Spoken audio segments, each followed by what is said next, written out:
আবারই চলে এলাম সুন্দরবনে ঘুরতে। তা হচ্ছে কি আমি ঘুরতে এলাম একা একা। এই দেখো এখান থেকে নৌকো করে ঘুরতে নিয়ে, এটা হচ্ছে তার ব্রিজ। আর এই রাস্তা ঢালাই রাস্তা এটা।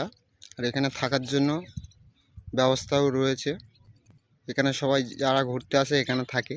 এখান থেকে এই সুন্দরবন ঘুরতে যায়। তা আমিও এলাম। তা এখানে আমার বন্ধুর বাড়ি, তাই বন্ধুর বাড়িতে ঘুরতে এলাম। তাই ভাবলাম একটু যাই, ঘুরে আসি জায়গাটা কীরকম। তা দেখছি খুবই ভালো, খুবই সুন্দর। আর এই রাস্তায় সবাই আসে আর কি। আমিও চলে এলাম। দেখতে পাচ্ছ গাইস, ওটা জঙ্গল, ওই দূরে দেখা যাচ্ছে ওটা জঙ্গল। আর ওটা একটা জঙ্গল মানে একটা দ্বীপ।